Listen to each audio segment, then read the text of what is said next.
I think Islam hates us. They have done nothing except wreak havoc and terror for our faith and our religion. Professed values of the Western countries, democracy and constitutional and human rights, at least they should speak about this. And it's like, I feel like religion just is making it worse.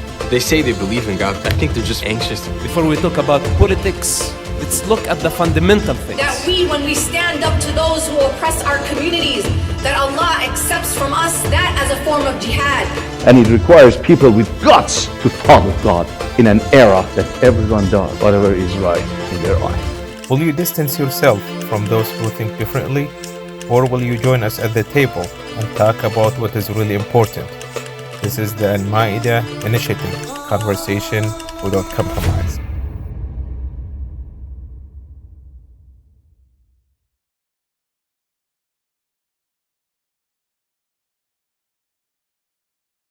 So Jamal, thank you so much for being here on the podcast today. I'm delighted to be here. Thank you, James. So a little background here. I've been doing this podcast since 2019 now. And while I've kind of interacted with Sufi ideas to some extent, I listened to a book called The Secret of Divine Love by A. Helwa. Helwa, yes, good friend of mine, yeah. Okay. And then I've also watched the show Rami. I don't know if you're familiar with this. Is that the comedian? Yeah. Yes. So he's definitely Sufi in his thinking, but I haven't. There's only 3 out of 4 seasons made yet, so exactly what his worldview conclusions are, I'm not quite sure yet. But then I was in a coffee shop about 3 weeks ago, and I ran into someone from a Sufi perspective, and I realized we've had a lot of different perspectives on this, and we've never had an in-depth exploration of Sufism on the show. So I just kind of like Googled Sufis in Seattle, and you came up, and that's why I emailed you. So thank you for being here. Well, thank you for the invitation. So could you kind of tell me how you would let's do it this way. Tell me about your journey to what you currently believe now, and how you kind of define what you believe now. Right. Did you always think this way? Is this something you came to gradually?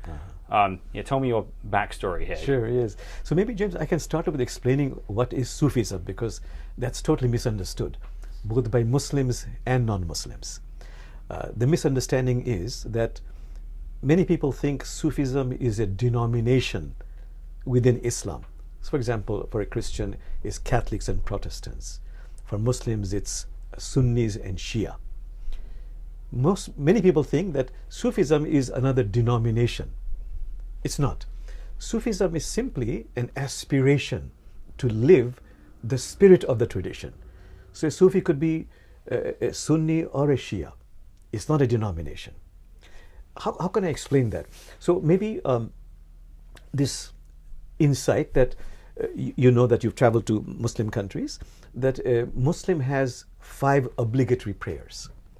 A very conservative Muslim might say that, Jamal, if you do not perform those 5 obligatory prayers, you will burn in hell. A Sufi, also Muslim, will say, Jamal, when you pray, it is as if you're attending a celestial banquet. And if you don't pray, you're missing out on that feast. That is your punishment. So you see, it's a different approach. Yeah. And a Sufi does not so much focus and gets bogged down in theology, but more in really practicing the tenets of the religion, which really is universal.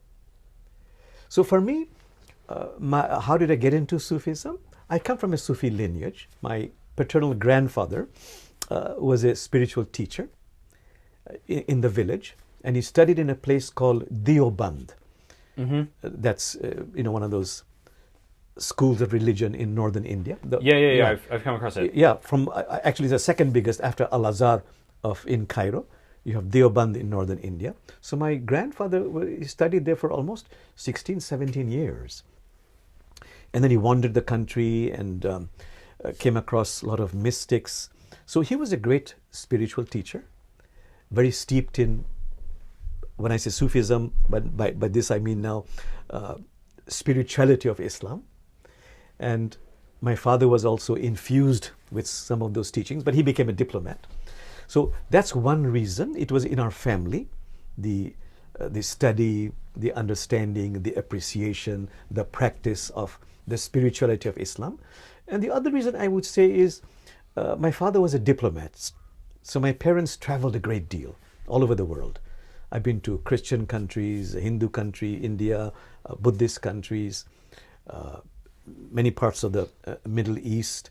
And my parents were very open-minded, and they sent me, they allowed me to, with my neighbors, to go to attend churches, temples, etc., etc.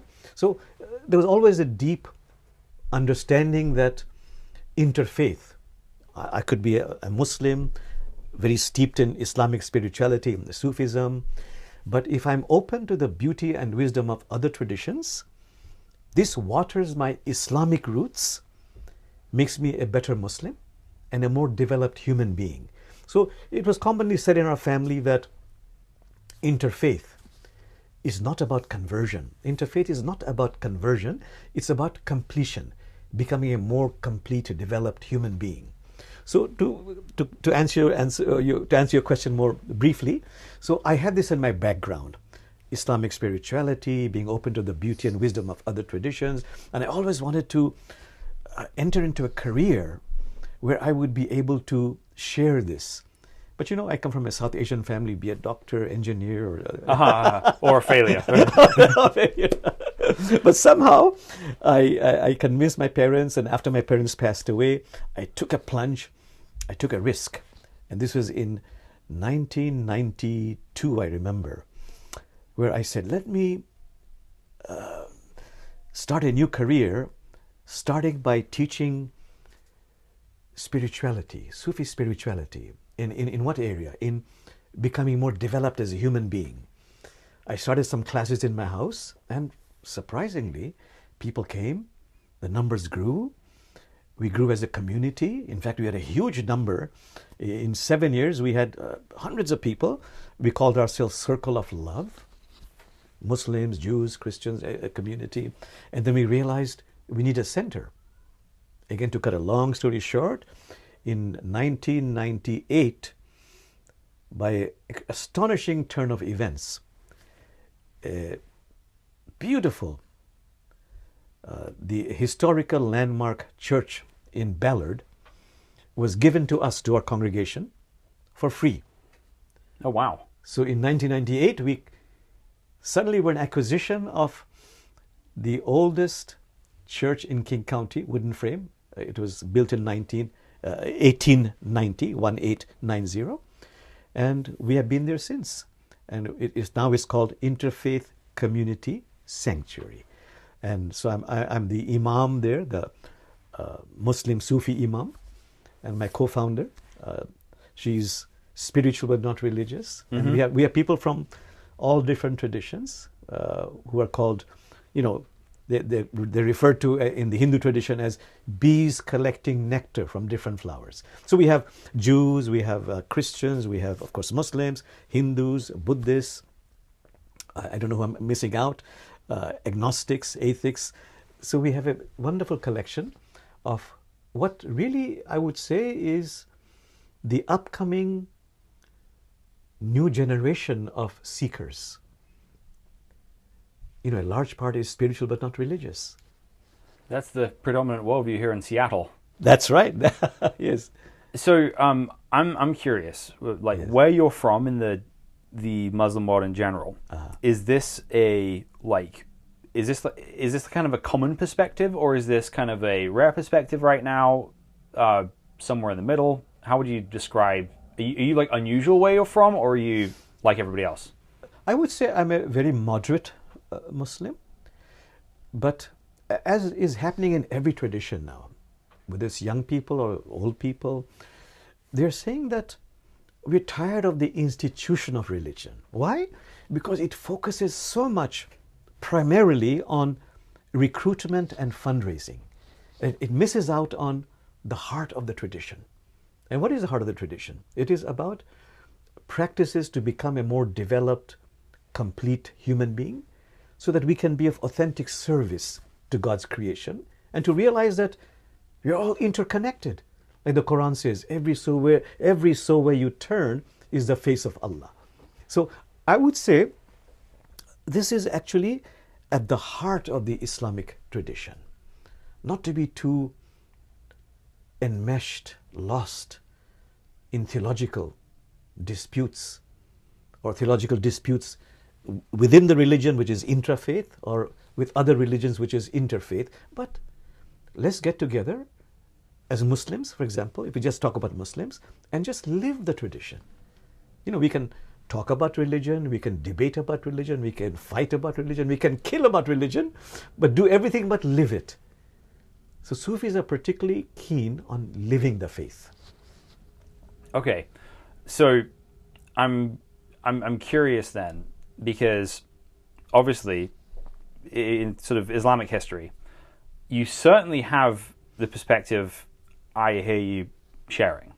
So I know during the Islamic Golden Age, there's a group called the Mu'tazilites that very, very much believed in extracting truth wherever you could find it, right? And that's partly what made the Islamic world so successful during the Golden Age, because for the first time you had all these cultures and ideas in the Arabic language for the first time. And you got Harun al-Rashid in the House of Wisdom in Baghdad, where he is sort of taking these different ideas from different places with this kind of all truth is God's truth kind of attitude, and using that for the betterment of everybody. So you've got that worldview that's kind of in there from very early on in the Islamic world. Yes. And you've also got some opposition to that as well. How would you characterize the sort of opposition to the ideas that you're sharing, and how much have you experienced opposition in your own life in promoting these ideas? Oh, certainly. If you were to ask me directly, am I popular with all the conventional mosques in town here? Of course, you know, I'm an imam. I'm involved in interfaith, and I'm very actively involved in interfaith as a Muslim imam. Are we popular with the mosques? I think they're very curious about us, but I wouldn't say we are popular with them. And yet, you know, this is something which is fermenting, bubbling up in every religion. That we're tired of the institution. We really want to have practices where we become a more Christ-like, Buddha-like, Elohim-like. So we don't care. We just be a more complete human being, and we want to be of service to God's creation. This is happening in every single religion. Also in the Islamic faith, it is happening. So in the West, you're seeing some changes in the mosques. Just one example. Conventionally, it's always a man who leads the prayers. Like in some other traditions also. Mm-hmm.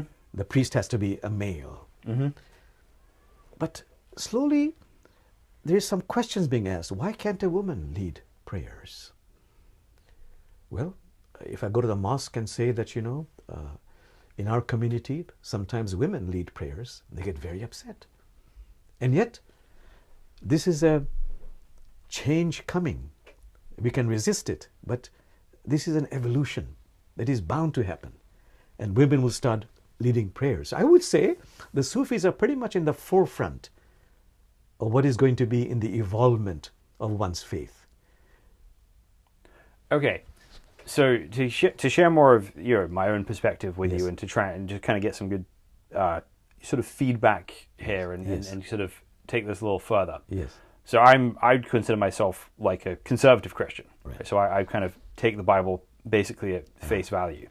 And so it's very easy for me to sort of understand the ideas of, say, Salafi Muslim in a lot of ways, because I kind of understand.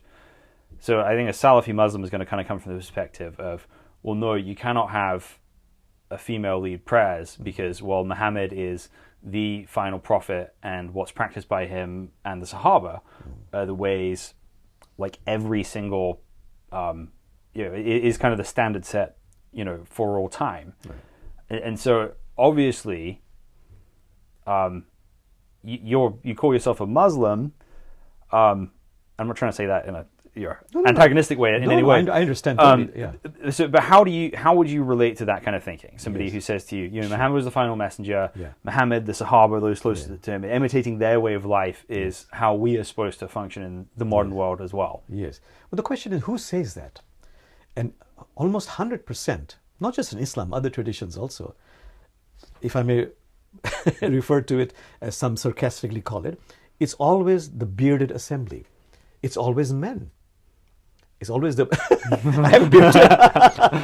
It's almost 100% men. That's a good name for a podcast, actually, the bearded assembly. Yeah. The other ones are always making those interpretations. For example, now, for the first time in the last few decades, there are women who are female scholars. They're interpreting the same Quran that men are interpreting for centuries. And sometimes it is 180 degrees different.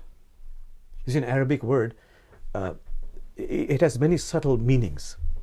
And when a man looks at it, especially a conservative person, they can interpret it in a very patriarchal manner.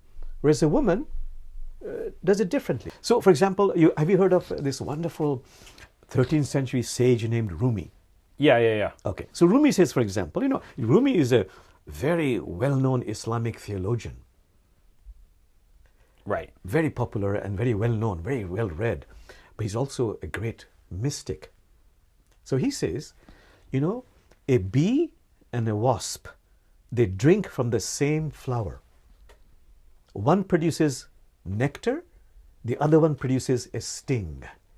Right. It all depends on your level of consciousness, on your intention. Every verse of the Quran, of any holy book, none of them come with footnotes. It's all open to interpretation. And the question is, when you say certain things you say about the Quran says this, my question to you then is, who says the Quran says that? And that's a big problem. So I suppose the Salafi is going to answer that with, okay, well, Imam Muslim, Imam Bukhari, the four great teachers, the Malikis, the Hanafis, the Hanbalis. So how do you think about men and scholars like that?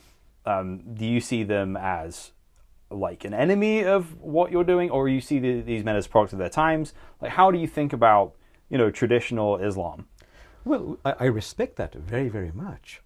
But my point is, we cannot get stuck in the medieval interpretations, given the circumstances of that century, whether it's 8th, 9th, 10th, 11th, 12th, 13th century.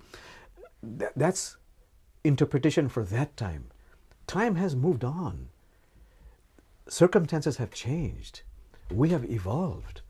Change is always very, very difficult.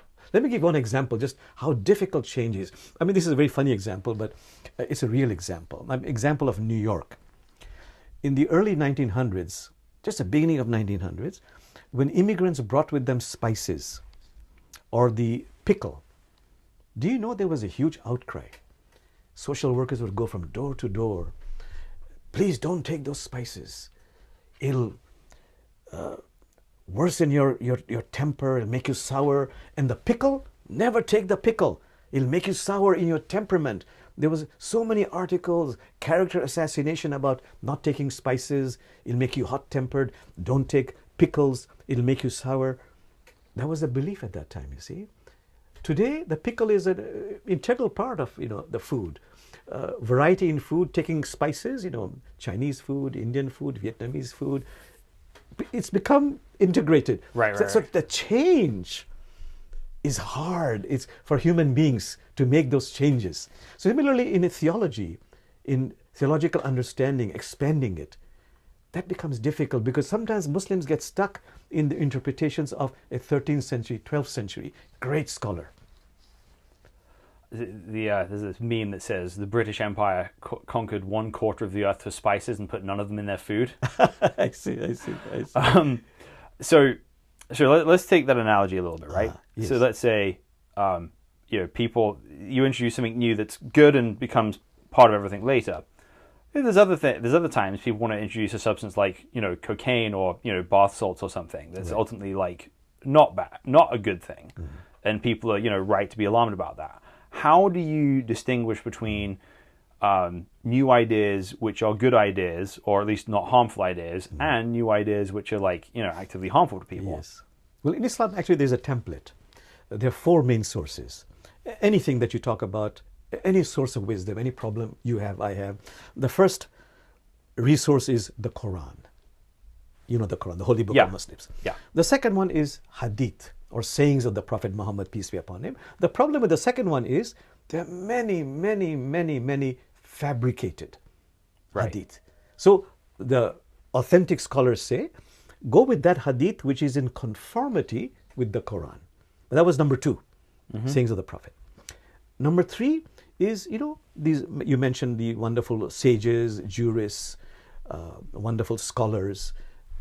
What did the scholars say? What did the sages say? What did the jurists say? That was number 3. Number 4 is, that's individual understanding. Like the Prophet Muhammad said, peace be upon him, he said, no matter what the religious judge tells you, no matter what the religious judge tells you, always consult your heart. And he would repeat it, consult your heart, consult your heart, consult your heart. So, can I just give a quick example? Yeah, please do. Yeah. So, for example, we are both living in Seattle. Coffee is very popular here. Do you know how it first started? It was either in Yemen or in the mountains in Ethiopia. It was Muslim, some say Sufi, what do you say in English? Shepherds. They were tending goats. And one day they noticed the goats came back and they were energetic, excited. So being good Muslims, good Sufis, they followed these goats. What did they do to become so energetic? And they found them going and eating these beans. Then they took those beans, they boiled them, put sugar, and they drank it. That's coffee, you see. And they also felt very good. But now the question was, is this kosher? Is this halal? Is this acceptable? Go to the Quran, nothing about coffee beans. Hadith, nothing about coffee beans. Okay, go to those elders, those bearded assembly. So they went and asked them, we're taking this, is this okay? They said, well, tell us, what does it do to you when you take it? Well, we get energetic, we get excited, we are passionate about things.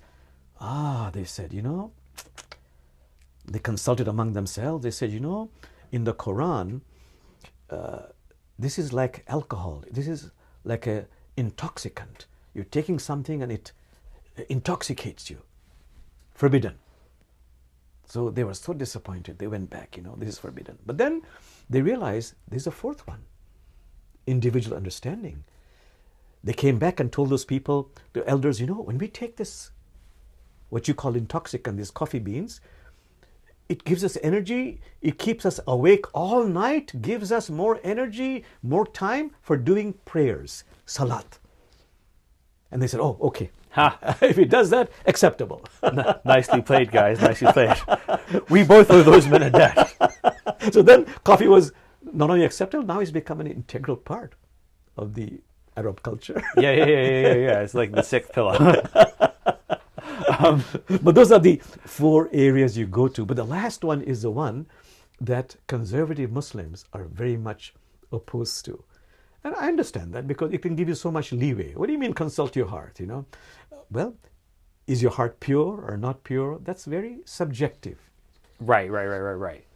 And that's dangerous. So personally, I, even as a conservative Christian, yes, that's actually an important part of things. But you can't give your own heart too much trust. Right. So my kind of methodology is first, I go read what the scriptures say. Yes. And then, I'm prone to, want it to say what I'm feeling on that day. Right. So the next thing I want to do is, I want to see, what my friends think, the people who also read the Bible. But there's also the case that, there's a chance that we're a product of our time as well. It's easy for, one whole culture to be wrong about an issue in its entirety in some ways. So then my next step after that is, all right, what if people who have been reading this in different contexts, right? So what does somebody living in Egypt in 200 AD think about this?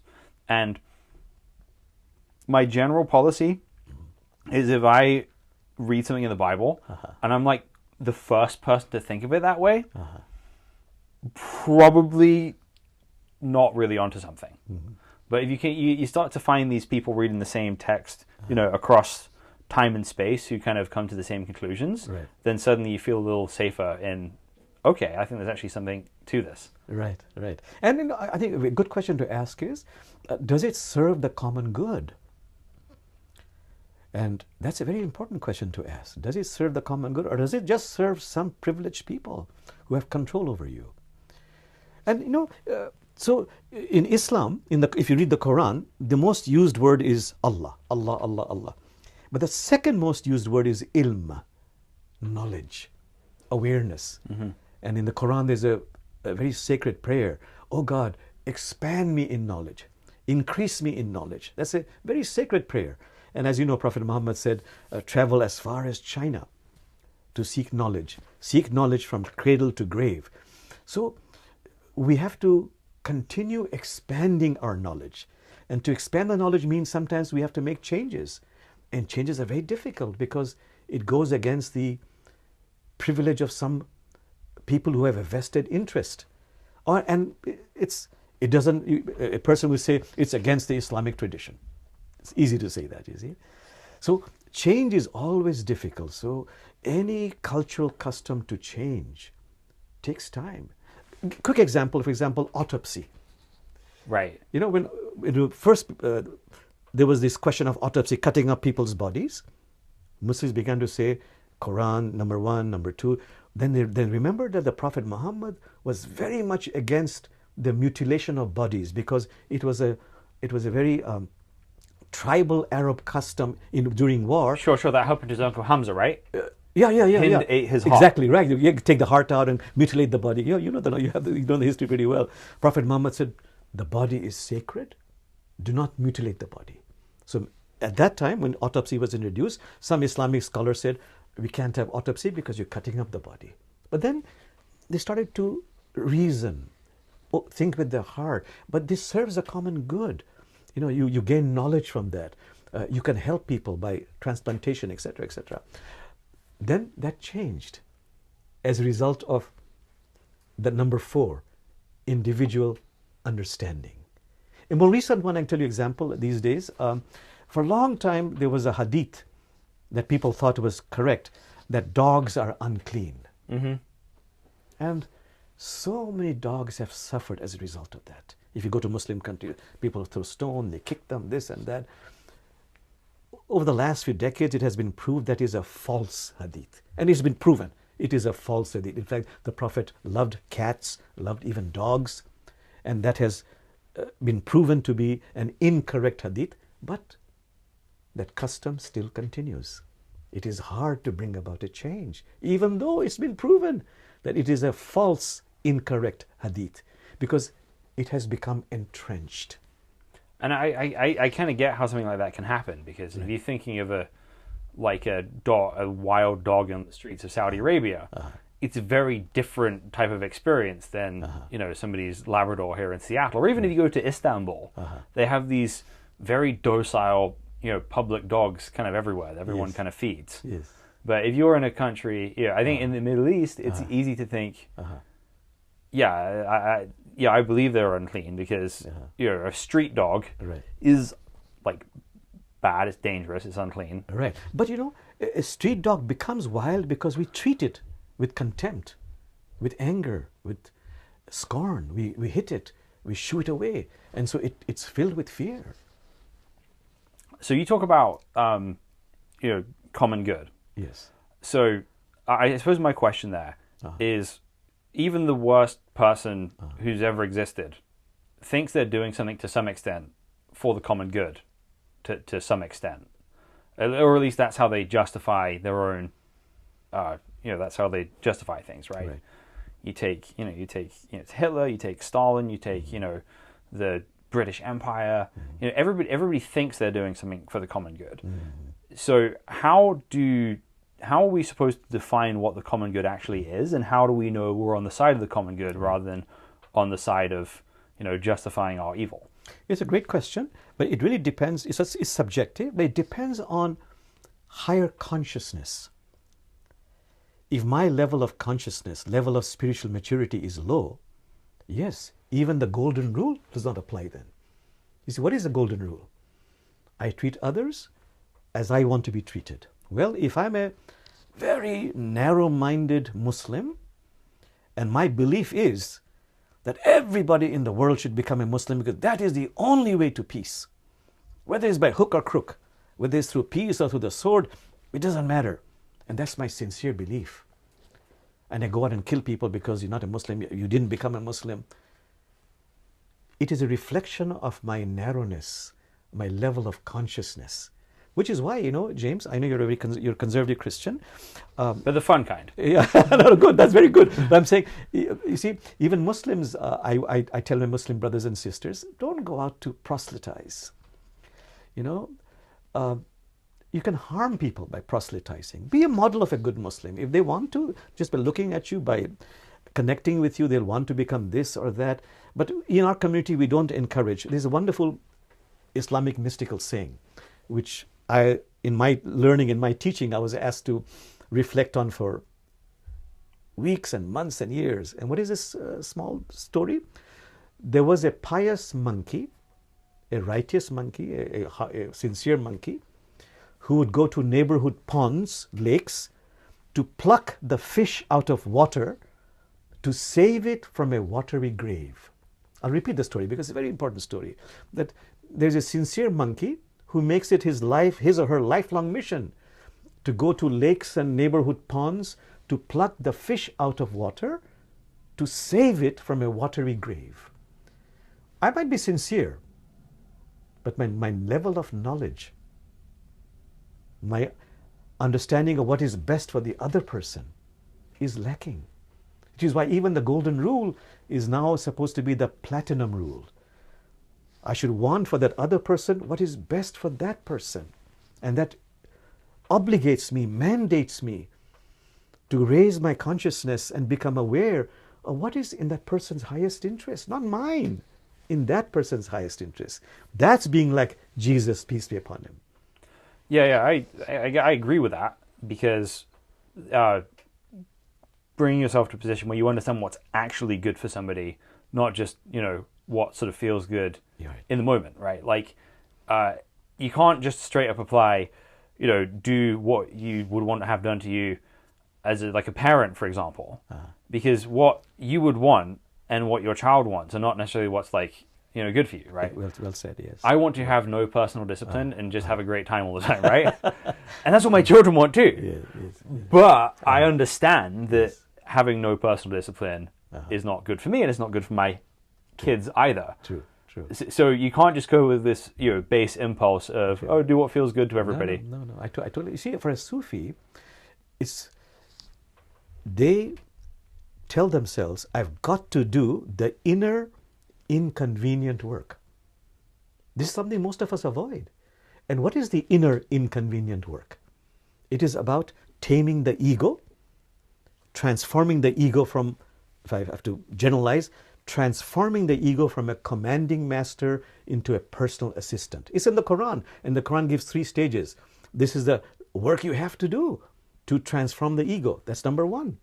Number 2, the 2 more things you have to do, the Qur'an says. One is to purify the heart. And the Qur'an says that when you have evil thoughts, you do wrongdoings, it puts a rust on the heart. It's in the Qur'an. You've got to clean the rust.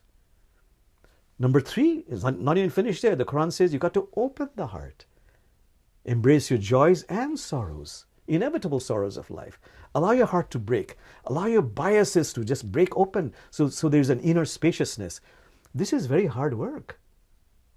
And a Sufi is committed to doing that inner inconvenient work so that he or she becomes a more developed person to be of authentic service to God's creation. So what does that inner work look like from a Sufi mindset? Is that like reading? Is that prayer? Is that meditation? Like, is that charity? Like, how do you think about that? The Prophet Muhammad was asked that question. What do you do? Besides prayers and righteous deeds is mentioned repeatedly in the Quran. The Prophet said 2 things. He said, know thyself and you shall know thy sustainer. That means shine the light of compassionate awareness on yourself. Get to know yourself, your biases, your prejudices, your conditioned stereotyping of others. Then he said, die before you die. Die to all that is false within you before you die a physical death. And the Prophet Muhammad said, every day you set out in the course of the day, you're either ennobling your soul or you're burdening your soul by the choices you make. Then it doesn't stop. The Quran says, as I mentioned to you, purify your heart and open your heart. And Prophet Muhammad said, for every rust there is a polish, and the polish for the rust of the heart is God's solvents. Using God's solvents of patience, generosity, graciousness to polish the heart. So you can bring a heart that is polished, which reflects the face of Allah. Then you have to do even more. Embrace your difficult feelings. The Quran says all feelings are sacred, which are inevitable. My difficult feelings, my suffering in life, which is inevitable. Can I embrace that rather than avoid it or deny it? And that allows my heart to open up. And by the way, not to change the subject, but something related. This tallies completely with, for example, the book called The Book of Joy by Dalai Lama Desmond Tutu, or another book, A Book of Happiness by Oprah Winfrey and a Harvard professor, Arthur Brooks.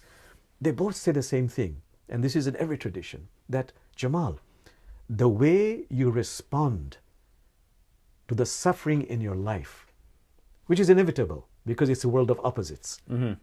Don't avoid them. Don't run towards them. Just don't run away from them. But the way you respond to your suffering is what builds your character and sculpts the destiny of your life. So a Sufi, if it's a real Sufi, or you might say a Christian or a Jew or a Hindu or a Buddhist, I call them all Sufis who are doing the real inconvenient inner work of becoming a more developed human being, more Christ-like, Buddha-like, Elohim-like, Krishna-like. That work has to be done in the course of one's life. So I'm actually like it's changing gears a little bit here, and like write this in the email or anything. I'm just like personally curious how you relate to this. So how do you relate to like the ideas of like judgment and hell and punishment and rewards? Like how does that factor into your thinking? It depends on the individual. Many people believe in the day of judgment and hell, heaven. Sufis also like to laugh a lot. And they say, like all these questions about day of judgment, about the invisible world, it's all hearsay. Sure, our scriptures have certain things they say, but Rumi has this wonderful verse. He says about all these matters of the invisible world, he says, sell your cleverness and buy bewilderment. Sell your cleverness and buy bewilderment. I don't have any idea. What is my personal belief system as a Sufi? The Sufis, I said they like to laugh a lot. They say on the day of judgment, jokingly, they say, God, you're judging me. You're the one who created me. You know every nanosecond of what I did. Why do I have to speak, or all these things happening that you judge me? Let me tell you one thing, God. Please advocate and plead on my behalf with yourself. Do what is worthy of you, not what is worthy of me. The truth is, none of us know about day of judgment, about heaven, about hell. So Islamic mystics say, yes, there is heaven and hell, but hell is not a place of punishment. It's a place of some areas in your life you went astray. You got to redo that work. You got to learn some more lessons. The fire is a fire of purification. So you really become a better human being, become what you could not do while you were on earth. Because in Islam, there is no reincarnation on earth, like there is in Hinduism and Buddhism. But the Quran suggests there is reincarnation in those celestial realms. There's some verses in the Quran that say you'll assume forms you have no idea of. Allah is the Lord of ascent. You'll assume forms that you can't even imagine. So, and the Quran has different levels of heaven.